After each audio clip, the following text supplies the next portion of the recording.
तो हेलो साथियों, नमस्कार। स्वागत है आपका आपके अपने चैनल सक्सेस जंक्शन एक कदम सफलता की ओर में। मेरा नाम है अतुल शुक्ला और हम लेकर के आ गए हैं आपके लिए एमपीटेट वर्ग 3 पात्रता परीक्षा 2024 29 नवंबर सेकेंड शिफ्ट का एग्जाम एनालिसिस 100% रियल प्रश्न ही आपको यहाँ पर देखने को मिलने वाले हैं। साथ ही साथ में आप लोगों को बता दें, सीटेट वाले जितने भी लोग हैं पेपर 1 पेपर 2 वाले, कल से उनके लिए क्लासेस शुरू हो रही हैं। सुबह कल से 2 क्लासेस शुरू होंगी। एक तो आपकी सीटेट की क्लास शुरू होगी और एक आपका महिला पर्यवेक्षक की भी क्लास पैरेलल चलेंगी। तो दोनों क्लासेज कल से शुरू हो रही हैं। तो आप लोग जो भी सीटेट वाले हों बिल्कुल निश्चिंत रहें। आपको भी इसी तरह से तैयारी कराया जाएगा कि आपका आराम से सीटेट क्वालीफाई हो जाए। ठीक है, सीटेट क्वालीफाई करने के बाद में बिहार 4.0 आपका आ रहा है। आपको पता है बिहार में 4.0 लगभग 1.5 लाख वैकेंसी आ रही है, तो उसके लिए आप लोग तैयार हो जाएंगे। ठीक है, तो कल से क्लासेस शुरू होंगी। उतना ही प्यार उस पर भी दीजिएगा जितना आपने एमपीटेट पर दिया है। चलिए शुरुआत करते हैं। उससे पहले आपको बता दें, जिन लोगों का भी एग्जाम भाई रह गया है, एक दिन की बात है, अगर आप कर सकते हैं तो आप हमारी पीडीएफ मंगा लीजिए। मात्र 15 रुपये में आपको पीडीएफ मिल जाएगी। एक रात में आप उसे कंप्लीट कर सकते हैं। कल सुबह आप जाइए, थोड़ा सा रिवीजन करके जाइएगा तो आपका एग्जाम अच्छे से जाएगा। बहुत सारे लोगों ने 2-2 दिन में हमारी पीडीएफ पढ़ करके एग्जाम को क्वालिफाई किया है। तो आप लोग चाहते हैं कि अगर एक सुपर रिवीजन हो जाए तो आप हमारी पीडीएफ मंगा सकते हैं। अभी मंगाएंगे तुरंत की तुरंत आपको सेंड कर दी जाएगी। आज हम रात में भी आपको सेंड कर देंगे। अगर हम रात में अगर आप मैसेज करते हैं तो रात में भी आपको हम सेंड कर देंगे। बिल्कुल आपको परेशान नहीं होना है। और क्या क्या आपको पढ़ करके जाना है, तो सबसे पहले आपको जितने भी एग्जाम एनालिसिस हमने कराए हैं, सबसे पहले उन पीडीएफ को खत्म करना है। उसके बाद में जो मेन टॉपिक है, जैसे मिट्टी हो गया, आपका चंद्रयान 1 2 3 हो गया, अंतरिक्ष हो गया, इसरो हो गया, सौरमंडल हो गया, स्पोर्ट्स हो गया, तो इनको साथ साथ में कवर कर लेना है। उसके बाद में आपको जो है पेडागोजी पर आना है। जो आपकी हमने सबकी पेडागोजी हर सब्जेक्ट की दी है, तो उसको भी आपको समाप्त कर लेना है। आप पढ़ करके जाइए, आप आराम से एग्जाम को क्वालिफाई करेंगे, कोई दिक्कत वाली बात नहीं है। लगभग 150 लोगों ने हमारी पीडीएफ पढ़ करके जो है एग्जाम को क्वालिफाई किया है। आपको कम्युनिटी पोस्ट पर उनका स्क्रीनशॉट भी देखने को मिल जाएगा। ठीक है, तो आप लोग भी अपनी पीडीएफ मंगा लीजिए। यहाँ पर देखिए, आज हम पीडीएफ की अगर बात करें तो देखिए इन लोगों ने एग्जाम को क्वालिफाई किया है। देखिए सर आपके चरणों में मेरा प्रणाम। आपके आशीर्वाद से 115 नंबर आए हैं। पिताजी के बाद आपको फ़ोन लगा रहे हैं। आपकी पीडीएफ पढ़ करके ही ये नंबर आए हैं। तो पीडीएफ से इन्होंने भी तैयारी की थी और 115 नंबर इनके आए हैं। इसके अलावा यहाँ पर देखिए, आज इन्होंने अभी जो सेकंड शिफ्ट के क्वेश्चन भेजे हैं, इनके भी 81 नंबर आए हैं और इन्होंने भी पीडीएफ ली थी। और इन्होंने जो क्वेश्चन भेजे हैं उनका भी हम एग्जाम एनालिसिस कराने जा रहे हैं। ठीक है, इसके अलावा 76 नंबर इनके भी आए हैं और इन्होंने भी एग्जाम को क्वालिफाई कर लिया है। 2 दिन इन्होंने मात्र पीडीएफ से पढ़ाई की थी। तो आप भी पीडीएफ मंगा लीजिए। अगर जरा भी संशय है आपके मन में कि एग्जाम नहीं क्वालिफाई कर पाएंगे, तो एक बार पीडीएफ पढ़ करके जरूर जाइएगा। कैसे पढ़ना है वो हमने आपको बता दिया। ठीक है, पीडीएफ के लिए आपको क्या करना है, आपको इस स्कैनर पर मात्र 15 रुपये का पेमेंट कर देना है। पेमेंट करने के बाद में उस पेमेंट का स्क्रीनशॉट आपको इस व्हाट्सएप नंबर पर शेयर करना है। ठीक है, जैसे ही आप स्क्रीनशॉट भेजेंगे, एमपीटेट पीडीएफ लिख दीजिएगा, तुरंत की तुरंत आपको हम पीडीएफ सेंड कर देंगे, जिससे कि आप रात रात में पढ़ करके चले जाइए और एग्जाम को क्वालिफाई कर लीजिए आराम से। कोई दिक्कत नहीं होगी। मेन टॉपिक आपको वहाँ पर कवर कर लेने। ठीक है, समय इतना है नहीं कि पूरी पीडीएफ पढ़े, लेकिन जो मेन टॉपिक हमने बता दिए, जहाँ से ज़्यादातर प्रश्न आ रहे हैं और जहाँ से आज भी हमारी पीडीएफ से जहाँ से प्रश्न आए हैं वो टॉपिक भी हम आपको बताते चलेंगे। तो वो टॉपिक आप लोग जरूर क्लियर कर लीजिएगा। ठीक है, तो ये पीडीएफ आप प्राप्त कर सकते हैं। चलिए शुरुआत करते हैं। एनवायरनमेंट से शुरुआत करने वाले हैं। पहला प्रश्न आज आया है, महिला की ओलंपिक में भागीदारी कब से शुरू हुई? ये अपने ओलंपिक वाली पीडीएफ से छपा हुआ मिला है ये प्रश्न। ठीक है, तो देखिए सन 1900 से अगर हम बात करें तो महिलाओं की ओलंपिक में भागीदारी शुरू हुई थी। अब देखिए कौन से ओलंपिक से शुरू हुई थी वो भी देख लेते हैं। तो महिलाओं ने पहली बार साल 1900 में पेरिस में हुए ओलंपिक खेलों में हिस्सा लिया था। इस ओलंपिक में कुल 997 एथलीटों में से 22 महिलाएं थीं। इन महिलाओं ने टेनिस, नौकायान, क्रिकेट, इसके अलावा जो है घुड़सवारी और गोल्फ में हिस्सा लिया था। स्विट्जरलैंड की हेलेन डे पोर्टलोस ओलंपिक खेलों में प्रतिस्पर्धा करने वाली पहली महिला बनी। ये भी आपको याद रखना है, क्योंकि महिलाओं से पूछा है तो हो सकता है आपसे पहला प्लेयर भी पूछा जा सकता है। उन्होंने 22 मई 1900 को पहली बार 1 से 2 टन की नौकायान स्पर्धा में विजेता टीम के सदस्य की, मतलब जो टीम थी उसमें ये सदस्य थी, तो यह आपको याद रखना है। इसके अलावा ब्रिटिश टेनिस खिलाड़ी चार्लोट कपूर देख लीजिए, चार्लोट कूपर है, तो कूपर पहली बार महिला ओलंपिक चैंपियन बनी थी। इनका नाम भी आपको याद रखना है। ओलंपिक में महिलाओं की भागीदारी से कुछ जुड़ी बातें देख लीजिए। अपने लिए महत्वपूर्ण केवल यह है कि रियो 2016 में 45% प्रतिभागी महिलाएं रही थीं। इसके अलावा 2020 का जो टोक्यो हुआ था अभी रिसेंट वाला, उसमें आधी महिलाएं, लगभग 50% महिलाओं ने भाग लिया था। उसके बाद में भारत की बात करें तो भारत की पहली महिला ओलंपियन नीलिमा घोष थी। उन्होंने 1935 के ओलंपिक में 100 मीटर स्प्रिंट और 80 मीटर बाधा दौड़ में हिस्सा लिया था। तो इनका नाम याद रखिएगा। भारत की तरफ से पहली ओलंपियन महिला कौन है? नीलिमा घोष हैं। ठीक है, आगे बढ़ लेते हैं। देखिए आरआरआर का पूरा रूप क्या है, ये भी अपनी पीडीएफ से रखा हुआ मिला है। आरआर के बारे में आपको हमने पूरा बताया था, जैव विविधता वाली वीडियो में भी बताया है और उससे पहले इसरो वाली वीडियो में भी आपको बताया है कि रिड्यूस, रीयूज और रिसाइकिल, ये आरआरआर का फुल फॉर्म है। देखिए, तो पर्यावरण में 3R का फुल फॉर्म क्या है, तो रिड्यूस, रीयूज और रिसाइकिल। यह एक मंत्र है जिसका मतलब है अपशिष्ट को कम करना, संसाधनों का पुनः उपयोग करना और संसाधनों और उत्पादों को पुनः चक्रित करना। यानी कि आपको पहले कोशिश कीजिए कि हम उपयोग ही ना करें, यानी कम करें। उसके बाद अगर उपयोग कर लिया तो उसको दोबारा उपयोग करें, और अगर दोबारा भी उपयोग कर लिया तो एक बार उसको पुनः बना करके उपयोग करें। ये हम प्रयास करते हैं 3R के अंतर्गत, और ये हमने अपने प्रैक्टिस सेट पे भी आपको कराया था। तो देखिए, 3R को इसी क्रम में कहा जाता है क्योंकि यह कचरे और ग्रीन हाउस गैस उत्सर्जन को कम करने के लिए ज़्यादा असरदार है। ग्रीन हाउस वाली वीडियो भी ऑलरेडी बना चुके हैं, उसकी पीडीएफ भी आपको इसी 15 रुपये वाली पीडीएफ के साथ में मिल जाएगी। तो 3R की अवधारणा को ठोस कचरे के उत्पादन में बढ़ोतरी से निपटने के लिए बनाया गया है।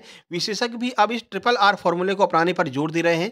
3R में से तीसरे आर यानी कि पुनः उपयोग का तरीका पुनः चक्रण से भी बेहतर है, यानी कि एक बार आपने यूज कर लिया उसको दोबारा भी आप लोग यूज कीजिए। ऐसा इसलिए है क्योंकि पुनः चक्रण से भी कुछ ना कुछ ऊर्जा व्यर्थ जाती है, लेकिन पुनः उपयोग करेंगे तो उससे कोई ऊर्जा व्यर्थ नहीं होगी। तो 3R का आपने अर्थ समझ लिया है। तो 3R से कल भी प्रश्न आ सकता है, तो आपको देख करके जाना है। अगला है पीटीएम का फुल फॉर्म क्या है, तो पीटीएम का फुल फॉर्म होता है पेरेंट टीचर मीटिंग, और ये ऑप्शन में भी दिया गया था। तो पीटीएम का फुल फॉर्म है पेरेंट्स टीचर मीटिंग। यह एक अहम मौका होता है जब माता पिता अपने बच्चे की शैक्षणिक प्रगति और व्यवहार के बारे में जानकारी ले सकते हैं स्कूलों में जाकर के। स्कूलों के अलावा कॉलेज में भी पेरेंट टीचिंग मीटिंग की शुरुआत की जा रही है। कॉलेज में पीटीएम के जरिए अभिभावक सीधे शिक्षकों से संपर्क रख सकते हैं। इससे छात्रों की अटेंडेंस और पढ़ाई में रेगुलरिटी बढ़ाने में मदद मिलती है। मतलब आप अपने बच्चों के बारे में जानकारी सीधे शिक्षक से लेते हैं, तो हम उसे पीटीएम यानी पेरेंट्स टीचर मीटिंग कहते हैं। अगला देखिए, विक्रम साराभाई अंतरिक्ष अनुसंधान केंद्र कहाँ पर स्थित है, ये अपने इसरो वाले पीडीएफ से आया है।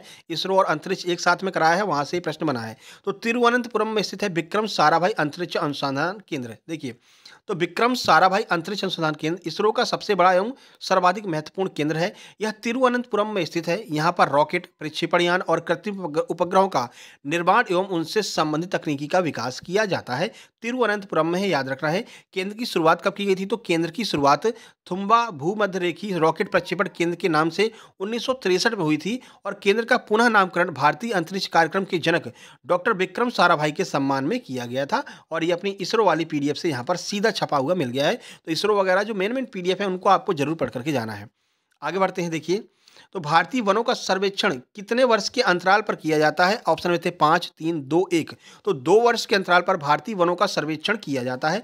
देखिए, तो भारत में वनों का संरक्षण हर 2 साल पर होता है सर्वेक्षण। भारतीय वन सर्वेक्षण एफएसआई की ओर से तैयार की जाने वाली भारतीय वन रिपोर्ट, जिसे हम आईएसएफआर कहते हैं, वनों से जुड़ी जानकारी इस रिपोर्ट में दी जाती है। इस रिपोर्ट में देश के वनों के क्षेत्रफल और उसमें हुए बदलावों का आकलन होता है। भारतीय वन सर्वेक्षण के बारे में कुछ खास बातें देख लीजिए। तो यह सर्वेक्षण रिमोट सेंसिंग सैटेलाइट डेटा की डिजिटल व्याख्या करके दिया जाता है। तो रिमोट सेंसिंग के माध्यम से ये जो है सर्वेक्षण किया जाता है। इस सर्वेक्षण में जंगलों के साथ साथ जंगलों के बाहर उगने वाले पेड़ों को भी शामिल किया जाता है। इस सर्वेक्षण से जुड़ी जानकारी का इस्तेमाल वन प्रबंधन, वानिकी और कृषि वानिकी से जुड़े नीति निर्माण में इसकी मदद ली जाती है कि कैसे हमें अपने वनों को सुरक्षित रखना है। तो इसमें जो है इसका यूज किया जाता है। ठीक है, चलिए अब देखिए, ये आपसे पूछा जा सकता है भारतीय वन सर्वेक्षण का मुख्यालय कहाँ पर है। सीटेट के लिए भी ये महत्वपूर्ण है। तो ये आपका मुख्यालय देहरादून में स्थित है।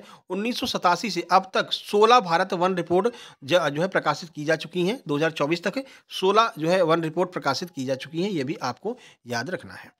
चलिए हिंदी की बात करते हो, तो हिंदी में आपसे द्वंद्व समास का एक उदाहरण पूछा गया था। भाषा वाले 3 प्रश्न आए थे, यानी भाषा के जो आपका विकास होता है, भाषा विकास से संबंधित 3 से 4 प्रश्न पूछे गए थे। जैसे ही पहले पूछा जा चुका है कि संस्कृत से किस भाषा का विकास हुआ, देवनागरी लिपि वगैरह क्या है, तो यहाँ से लगभग 3 से 4 प्रश्न आपके भाषा विकास से पूछे गए हैं। तरुवर का विलोम क्या होगा, यह आपसे पूछा गया है, या फिर तरुवर का समानार्थी पूछा गया होगा। विलोम तो हो ही नहीं सकता, तरुवर माने पेड़ होता है, ठीक है, इसका क्या विलोम होगा। तो तरुवर का समानार्थी पूछा होगा, पर्यायवाची पूछा गया होगा। ठीक है, एक प्रश्न विभक्ति का था, एक पर्यायवाची था। इसके अलावा उपसर्ग से आपका एक प्रश्न था, और जो गद्यांश आज आया था वो आपका जनसंख्या नियंत्रण पर गद्यांश आया था। तो जनसंख्या नियंत्रण के बारे में अगर आपने पहले से पढ़ रखा है थोड़ा बहुत, तो आपको पैसेज पढ़ने की आवश्यकता भी नहीं पड़ेगी। आप वैसे ही प्रश्नों को सॉल्व कर सकते हैं। कुछ डेट वगैरह दी होती हैं, उनको आप अगर याद है आपको, तो आप वैसे ही आसानी से लगा सकते हैं। समय आपको बचाना है क्योंकि पेपर लास्ट में थोड़ा सा लेंदी हो गया है और यहाँ पर पेपर अब कठिन आ रहा है। तो लास्ट की शिफ्ट में 4 से 5 नंबर बढ़ने की संभावना है नॉर्मलाइजेशन में। हालांकि नॉर्मलाइजेशन के ऊपर कल एक हम डिटेल वीडियो बना देंगे, थोड़ा सा हमको आइडिया लग जाए कि कल का पेपर कैसे आने वाला है, ठीक है। और जो नॉर्मलाइजेशन के ऊपर वीडियो है वो आपको हमारी ही सही वीडियो मिलेगी, क्योंकि हमने हर शिफ्ट का एग्जाम एनालिसिस कराया, हमको पता है कौन सी शिफ्ट में ज़्यादा नंबर बढ़ सकते हैं, कौन सी में घट सकते हैं, वो आपको हम कल वीडियो में बताएंगे, ठीक है। चलिए, बाकी जो पेडागोजी है वो अपनी हिंदी पेडागोजी वाली PDF से आ रही है, उसको आप पढ़ करके जाना, जो कि 15 रुपये वाली PDF के साथ में आपको मिलने वाली है। इसके अलावा कल सीटेट 2022 के लिए जो आपका सीटेट दिसंबर 2024 के लिए कल आपकी वीडियो आने वाली है। पर्यावरण अध्ययन की पहली वीडियो लेकर के आएंगे हम EVS की, ठीक है। हालांकि प्रैक्टिस सेट नंबर हमने 10 डाला, लेकिन वो पहली ही वीडियो, ठीक है, 10 से हम स्टार्ट कर रहे हैं। सुपर सेट के नाम से आएगी आपका, इसको आप पूरा करके जाइए, आप आराम से EVS में कोई दिक्कत आपको नहीं होगी। तो कल सीटेट के ऊपर हम बात करने वाले हैं, पहली वीडियो कल सीटेट की लेकर के आने वाले हैं। तो 30-30 का प्रैक्टिस सेट लेकर के आएंगे और डिटेल में आपको जानकारी देंगे कल वाली वीडियो में, ठीक है। चलिए भाई, बाल विकास की बात कर लेते हैं। तो लॉजिकल समझ पर आधारित लगभग 3 से 4 प्रश्न थे जो आप दिमाग से सोच समझ के कर सकते थे। इसके बहुबुद्धि सिद्धांत से लगातार 2 शिफ्ट से प्रश्न आए हैं, तो यहाँ भी बहुबुद्धि सिद्धांत पूछा जा रहा है। बाइगॉस्की से 2, थानेडाइक से 2, समावेशी शिक्षा से प्रश्न बन रहे हैं। इसके अलावा TLM से भी आपके 2 प्रश्न बने हैं, टीचर लर्निंग मटेरियल से। आगे बढ़ते हैं, कोहलबर्ग से एक प्रश्न है, जीन पियाजे शुरू से अभी तक बने हुए हैं, 3 से 4 प्रश्न जीन पियाजे क्या हैं, सीटेट में भी यहाँ से प्रश्न आएंगे ही आएंगे, ठीक है। स्किनर का भी आपका एक प्रश्न पूछा गया है। और आपको बता दें भाई, सीटेट की बात अगर हम करते हैं तो भाई सीटेट अपन 2 मतलब क्वालिफाई है, पेपर 1 भी अपना क्वालिफाई है, पेपर 2 भी अपना अच्छे नंबर से क्वालिफाई है। तो सीटेट के बारे में आपको पूरी डिटेल में बताएंगे आपको कि कैसे कल जो है कम समय बचे हुए हैं और आपको सीटेट क्वालिफाई करना है, तो किस तरह से आप क्वालिफाई कर सकते हैं, क्या क्या ट्रिक्स होती हैं जिसकी मदद से आप सीटेट को क्वालिफाई कर सकते हैं, ठीक है। चलिए, मैथ्स की बात कर लेते हैं। तो मैथ्स से आपसे वर्गमूल निकालने के लिए आ रहा है, आयु के 2 प्रश्न हैं, क्षेत्रफल वगैरह के 2 से 3 प्रश्न आ रहे हैं, द्विघात समीकरण के 2 प्रश्न आ रहे हैं, नंबर सिस्टम से लगभग 2 से 3 प्रश्न आ रहे हैं, रेशियो का आपका प्रश्न लगातार अभी तक आ ही रहा है, वो भैया गया नहीं है। रेशियो के 2 प्रश्न हैं, एवरेज का 1 प्रश्न है। पेडागोजी जो है आपकी और शिक्षण अधिगम विधियाँ, ये अपनी PDF से आ रही हैं, जो अपन ने मैथ की PDF दी है 15 रुपये वाली, उसमें आपको जो है ये सारी चीज़ें मिल रही हैं, पेडागोजी भी मिल रही है और गणित शिक्षण की अधिगम विधियाँ जो हैं वो भी आपको वहाँ पर मिल रही हैं, ठीक है। इसके अलावा बॉडमास से भी 2 प्रश्न हैं और चिन्ह परिवर्तन के 3 से 4 प्रश्न आ रहे हैं, और यही सबसे ज़्यादा परेशान कर रहे हैं, तो थोड़ी सी आप प्रैक्टिस करके जाइएगा चिन्ह परिवर्तन की। चलिए, वहीं अगर इंग्लिश की बात करते हैं तो इंग्लिश में आपका 10 नंबर का पैसेज है और 5 नंबर का आपका पोएम पूछी जा रही है, ठीक है। और इन दोनों का टाइटल भी आपसे हर शिफ्ट में पूछा जा रहा है, तो टाइटल थोड़ा सा आप ट्रिक वगैरह यूज करके जाना कि टाइटल कैसे फाइंड आउट करते हैं, ठीक है। इसके बाद में पार्ट ऑफ स्पीच से 3 प्रश्न है, वॉइस के 3 से 4 प्रश्न आ रहे हैं, तो नॉर्मल लेवल के ही प्रश्न आ रहे हैं वॉइस के, जो आप देखते ही सॉल्व कर सकते हैं इस लेवल के। इसके अलावा नियरेस्ट वर्ड यानी कि सिनोनिम से एक प्रश्न है, एक आपका एंटोनिम्स प्रश्न आ रहा है, फिलर्स से 2 से 3 प्रश्न आ रहे हैं, और ये जो इंडक्टिव और डिडक्टिव मेथड है यहाँ से भी प्रश्न बन रहा है, और स्किल्स के आपके 1 से 2 प्रश्न बन रहे हैं, 2 प्रश्न आपके आर्टिकल के लगभग बन रहे हैं, और TLM के जो प्रश्न हैं वो आपके यहाँ भी देखने को मिल रहे हैं, तो इसके आप थोड़ा सा प्रैक्टिस करके जाना। बाकी आपका रूल ऑफ ग्रामर टीचिंग है, पोएम एंड पैसेज का टाइटल वगैरह है, और एक प्रश्न आपका एडजेक्टिव से भी पूछा जा रहा है। तो ये आपका लेवल इंग्लिश का आ रहा है जो हमने आपको बता दिया। बाकी जिनको भी PDF चाहिए भैया, इसका स्क्रीनशॉट खींच लीजिए। स्क्रीनशॉट खींचने के बाद में अपने पेटीएम, गूगल पे, फ़ोनपे में जाएंगे, स्कैनर वाले ऑप्शन पर क्लिक करेंगे, लेफ्ट साइड में आपको गैलरी का आइकन मिलेगा, उस पर क्लिक करके ये फोटो सिलेक्ट करेंगे, आपका अपने आप नाम आ जाएगा सक्सेस जंक्शन, उस पर 15 का पेमेंट करके और इस नंबर पर आपको व्हाट्सएप कर देना है, तुरंत की तुरंत आपको PDF सेंड कर दी जाएगी, ठीक है। तो आप एक दिन आपका बचा हुआ है, तो अगर आप चाहते हैं भैया फेल ही हो रहे हैं, अब तो कुछ ऑप्शन ही नहीं है, तो आप ये PDF जरूर पढ़ करके जाइएगा, आपको जरूर फायदा मिलेगा। इतना तो हो ही जाएगा कि आप एग्जाम को क्वालिफाई तो कर ही जाएंगे, ठीक है ना। तो चलिए फिर मिलते हैं कल सीटेट वाली क्लास में। सबसे पहले सुबह सीटेट की क्लास आएगी और उसके बाद में लगभग 2 बजे के आसपास आपकी महिला पर्यवेक्षक की भी क्लासेज शुरू हो जाएंगी। पोषण का कल फर्स्ट वीडियो थ्योरी वाली आने वाली है, ठीक है।